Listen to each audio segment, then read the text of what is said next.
Cast your mind with me back to January 2015 and the horrific terrorist attacks in Paris that killed 12 people, including 8 journalists at the Charlie Hebdo magazine.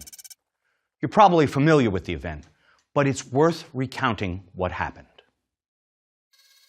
2 Islamic jihadists named Saeed and Sharif Qureshi stormed into an editorial meeting of the magazine staff. Their objective was to exact revenge against cartoonists employed there who, in their judgment, had blasphemously mocked the Prophet Muhammad.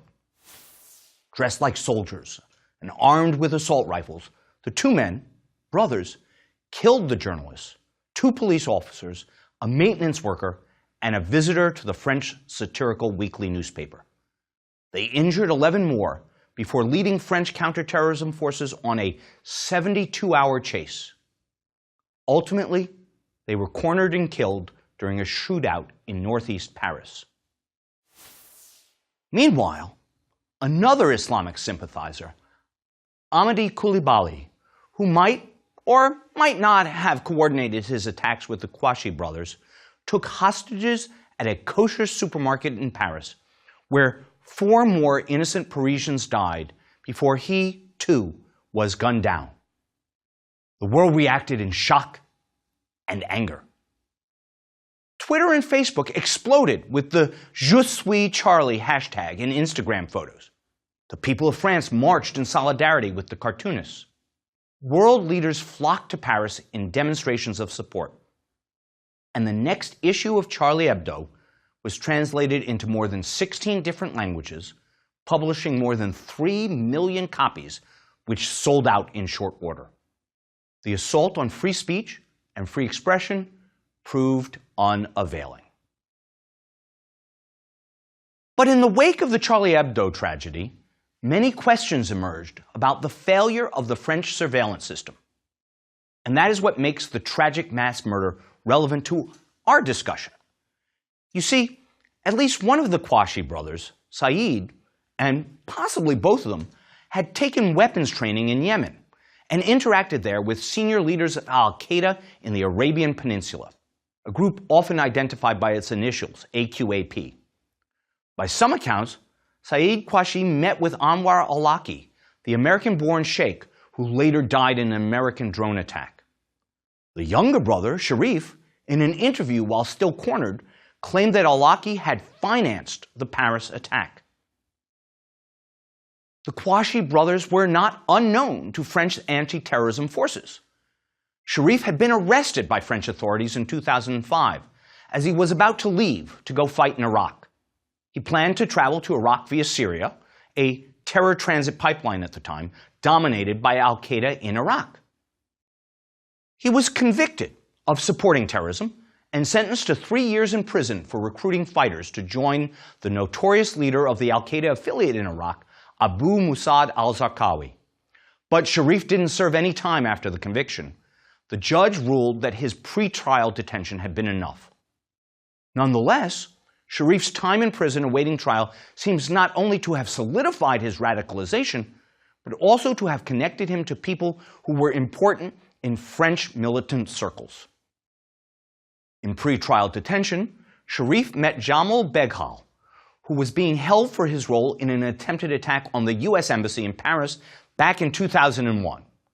Sharif and Beghal became friends, and in 2010, after Beghal was released, he and Sharif allegedly planned the jailbreak of another radical Islamist who was serving a life sentence for his involvement in the October 1995 bombing of the Musée d'Orsay train station in Paris. The attack had wounded 29 people. Likewise, Ahmadi Coulibaly, the Islamic sympathizer who is suspected of being complicit in the Qureshi brothers' raid on the Charlie Hebdo newspaper, was said to have been on a U.S. terror watch list for quite a while before the attacks. There were also, it appears, records of his travel to Syria and a video he made declaring loyalty to the Islamic State. In retrospect, we know all this now, and we ask ourselves, what went wrong at the time? In this lecture, I want to use the Charlie Hebdo events to frame some questions about how the surveillance state can and should operate. First, I want to place the Hebdo attacks in the context of the challenges that surveillance agencies face. We ask them to be effective 100% of the time, but we also want them to act in a limited, privacy-respecting way. Second, I want to distinguish several types of surveillance, including physical surveillance, electronic surveillance, and a new form that we will call dataveillance. Finally, I want to begin a discussion of the possible uses and abuses of surveillance by looking at two polar cases: the hunt for Osama bin Laden and the routine scrutiny of air passengers by the Transportation Security Administration. After Charlie Hebdo, the French intelligence services face some of the same questions that recur after any terrorist incident. The most obvious is captured nicely in a Washington Post headline: "After Paris attacks, questions about intelligence failures." In short, people were asking, with that kind of background, how is it that the Kouachi brothers went unobserved? The failure is magnified, it seems, when we learn that at least one of them had been under surveillance until 6 months before the attack, and that he had actually been downgraded as a threat. Another question comes at the problem from the opposite direction. It asks why reams of intelligence did not thwart the Paris attacks. That's a New York Times headline. In other words, even with all that intelligence, we somehow missed the plot. Put colloquially, the first question asks, were we doing enough? The second asks, were we doing too much of the wrong thing? Or perhaps even more pointedly, does surveillance work at all? A third, much broader question is whether and how surveillance programs can be conducted in a way that fosters freedom and respects privacy and civil liberties while still being effective. The point is particularly poignant and brought home by the fact that Charlie Hebdo was a forum for expressing free speech. It would be a cruel irony indeed if the same steps that France took to protect the magazine wound up in the end chilling the magazine's freedom of expression. So the attack nicely captures the damned if you do and damned if you don't nature of the problem of security and surveillance. And so let's use it as a prism for introducing some concepts about surveillance and also as a way of sharpening the framework of our discussion. Any discussion of surveillance in the state must necessarily, I think, start with something of a shared understanding of what we're talking about. Everyone has an innate sense, of course, but it varies to a surprising degree from person to person. And at least as an initial matter, we should acknowledge that there are some who think that surveillance is improper and should be out of bounds altogether. They might think so for moral reasons or for practical reasons, but that point of view is neither insignificant nor unsupportable. To take but one example, back in 1929, Secretary of State Henry L. Stimson famously said, quote, "Gentlemen do not read each other's mail," close quote. Saying that, Stimson shut down the Department of State's Cryptanalysis Office, making it impossible for the U.S. to decode the diplomatic cables of other nations. One historian later called this one of the most astonishing events in the history of military counterintelligence. Stimson was not a moron, nor was he a stranger to military conflict. He ably served 6 different presidents and had been Secretary of War under President Taft in the run-up to World War I. Rather, when he closed the Cryptanalysis Office, Stimson was expressing a view about espionage and secrecy that was, I think, more of a moral and a normative conclusion than a practical one. Note, Stimson did not say reading other people's mail doesn't work, and he didn't say reading other people's mail works, but it comes at a cost to liberty that isn't worth it. Those would be more utilitarian questions about effectiveness and cost. Rather, he simply said that surveillance was out of bounds among gentlemen. A decade later, Stimson's convictions did not survive the first contact of World War II. President Franklin Roosevelt recalled Stimson to service as Secretary of War after the Japanese attack on Pearl Harbor. And during World War II, the U.S. cipher bureaus and those of its allies intercepted communications all over the world. The British famously cracked the German Enigma code, and the Americans likewise cracked Japanese encryption and read their mail. As spying became a staple of the Cold War, cryptanalysis developed into a major strategy that almost all the major world powers employed. So today we face a similar defining moment. We worry again about whether our democratic institutions are sufficient. And we again ask the normative question of whether democracy and secrecy can coexist. Before continuing, let's briefly detour to distinguish the types of surveillance under discussion. Generally, surveillance comes in three basic forms. First, there's physical surveillance, dating from the times of Alexander the Great and earlier, up to the Stasi state in post-World War II East Germany and to today. This is the traditional form of scrutiny that has always been the province of spies and intruders. When I think of physical surveillance, the first image that comes to my mind is that of an eavesdropper, someone who in olden days quite literally lurked under the eaves of a house to see and hear what was happening within. An eavesdropper could, for example, hear a conversation, or if he looked in the window, become a peeping Tom and see the subject of his surveillance. One could, I imagine, even contemplate surveillance of smells, like, say, the scent of burning cannabis. For hundreds of years, this potentially wide-ranging form of physical surveillance was mostly the only sort of surveillance we knew. It morphed slightly over time as the nature of our physical environment changed, but there is little conceptual difference between the peeping Tom visually hiding under the eaves and the same peeping Tom using binoculars or a telescope from 200 yards away. Eventually, as the means of communication changed, so too did the means of interception. Shortly after the telegraph became a way to rapidly transmit messages around the globe, governments began exploring ways to intercept those messages. One of the notable espionage successes of the early 20th century was the British interception of the Zimmermann telegram. That telegram was a proposal from Germany to Mexico that Mexico should join World War I on its side if the U.S. entered with the Allies. The disclosure of the contents inflamed American opinion and was one of the underlying events that sent America into war in April 1917. American signals interception, another name for electronic surveillance, really came of age during the Cold War. Some of the surveillance seems, in retrospect, remarkable for its value. It's said, for example, that for years, the CIA ran a joint electronic surveillance operation with the Chinese in the western deserts of China to monitor Soviet missile launches. On the other hand, the Cold War also saw some signs of governmental abuse, the likes of which we've more recently come to be concerned about once again.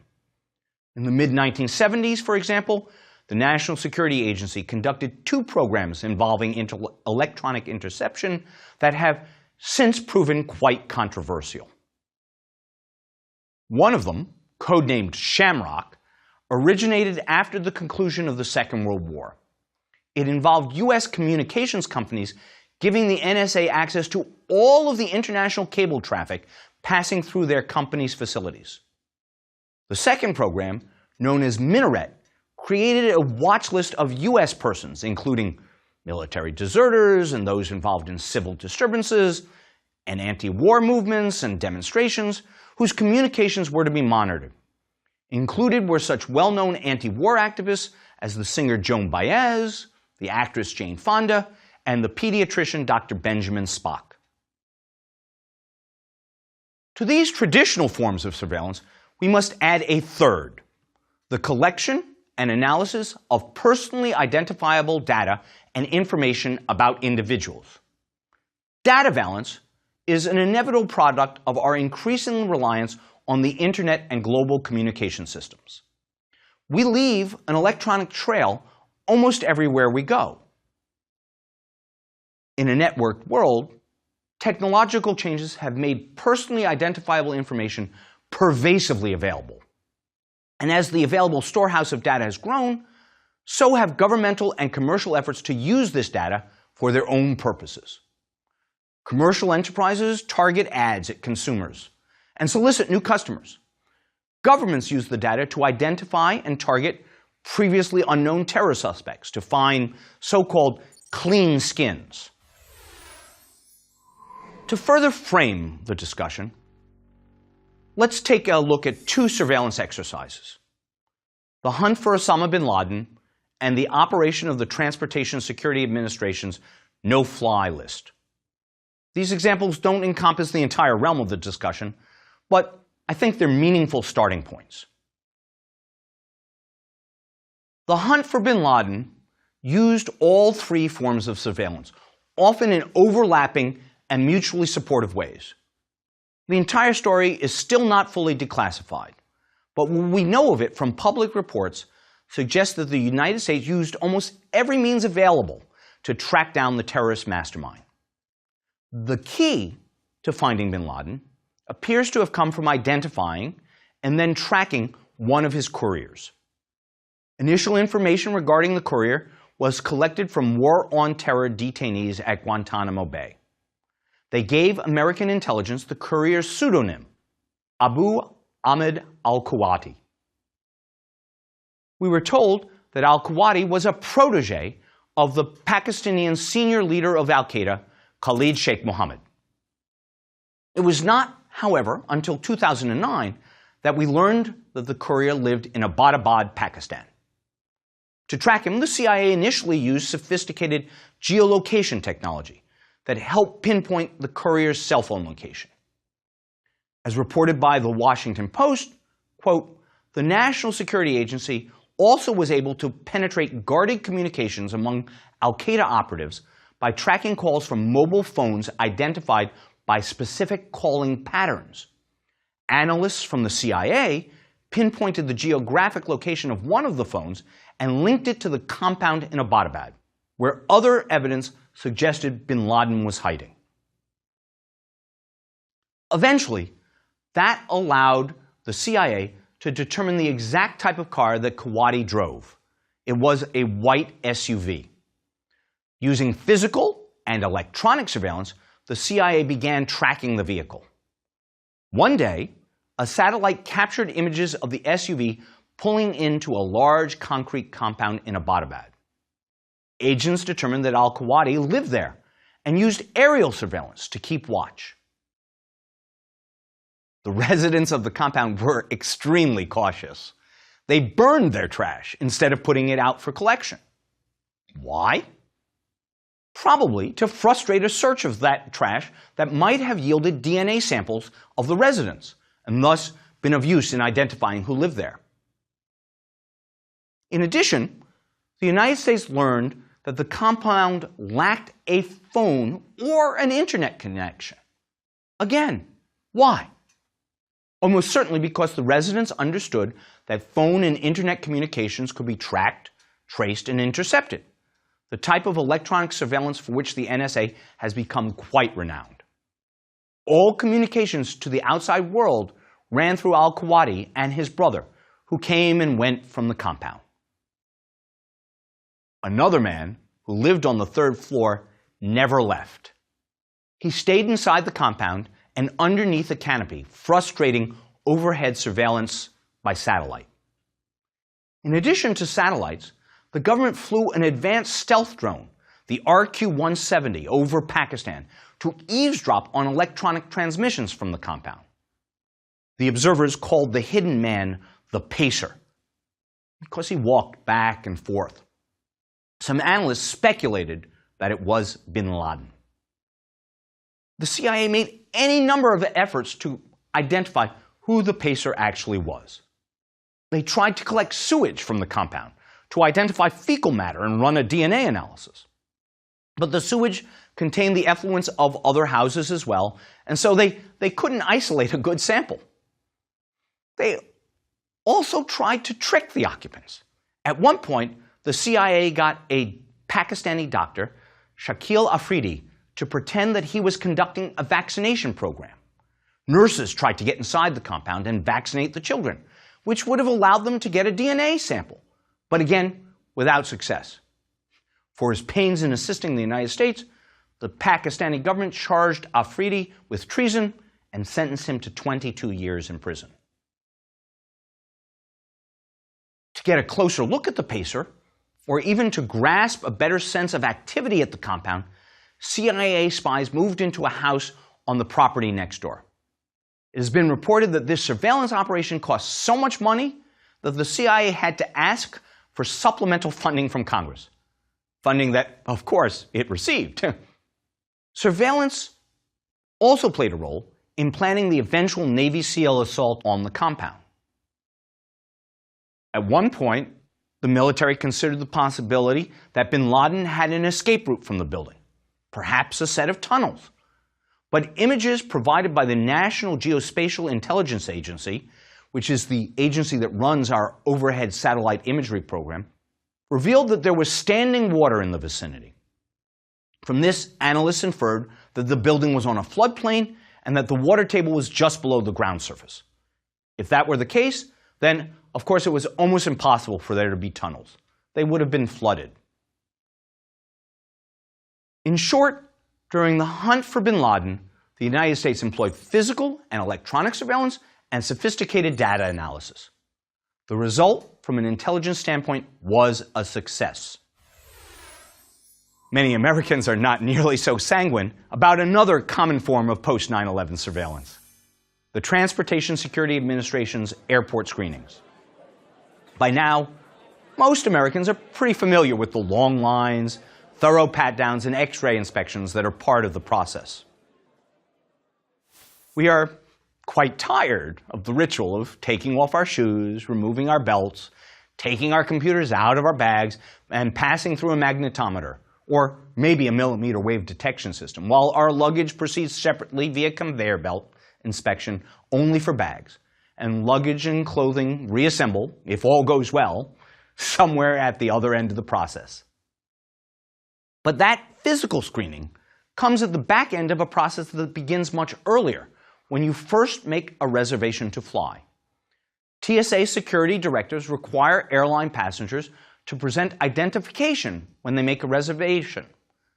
Later, if you're selected for secondary screening, you and your bags will be taken out of line for additional scrutiny. And why is it that we ask for a passenger's name along with gender and date of birth? The reason is because that data is used for a form of data valence screening known as secure flight.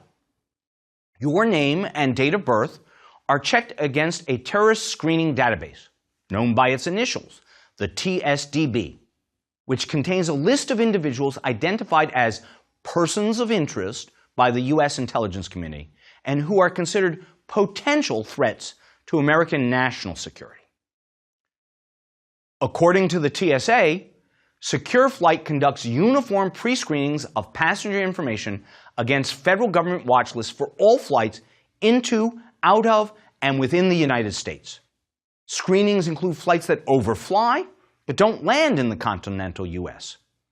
This was a key recommendation of the 9/11 Commission, the commission created by Congress and the President after the September 2001 attacks to identify security lapses and ways to strengthen U.S. defenses.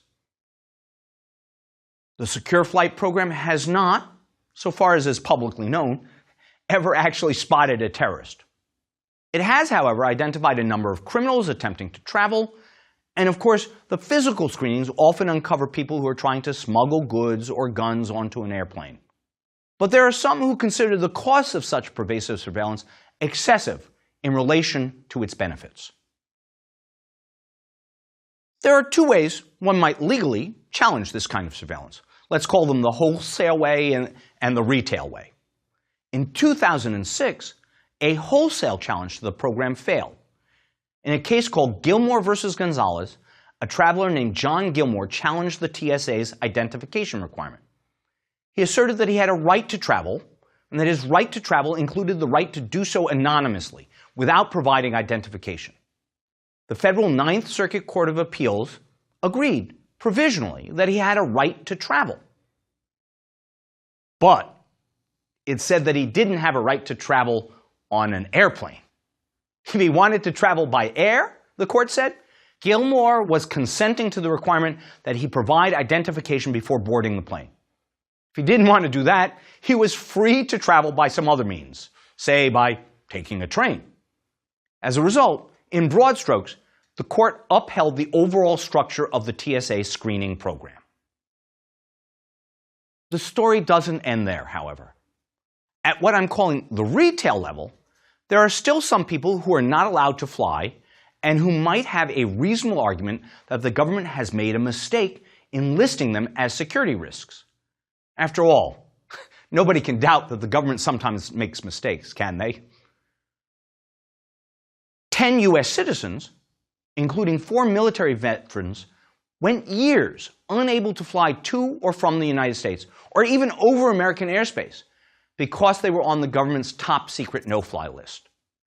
Never told why they'd made the list, they didn't have much chance of getting off of it either. In June 2010, the American Civil Liberties Union filed a lawsuit on behalf of a disabled Marine veteran named Ayman Latif, who was living in Egypt, and the 9 others, contending that their constitutional rights had been violated. Latif won the case. The court concluded that he did have a right to challenge his inclusion on the no-fly list and was entitled to a process by which he could seek to be removed from it.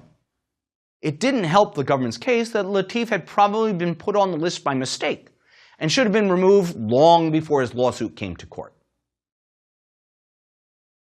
And that brings us full circle to another set of concepts that we need to think about: the balance between transparency and effectiveness.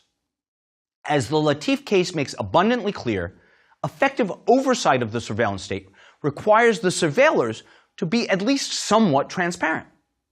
Latif could not have gotten relief had he not enjoyed access to the courts, and if he had not been able to force the government to justify and explain itself.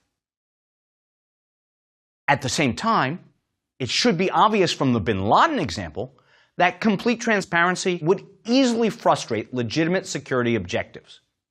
Had the CIA been obliged to publicly report that it was operating a safe house in Abbottabad, without, I might add, the consent of the Pakistani government, or if the existence of that safe house were leaked to the press and made public, there can be little doubt that bin Laden would have been tipped off and disappeared again.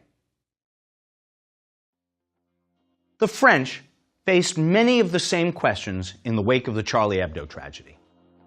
The French public wanted to know if their intelligence services were doing enough, and if they were doing the right things. The public also wanted to know enough about what its government was doing to set a balance between effectiveness and accountability in the intelligence sector. In France, as in the United States and elsewhere around the world, that, I think, frames the tension quite well between transparency and secrecy.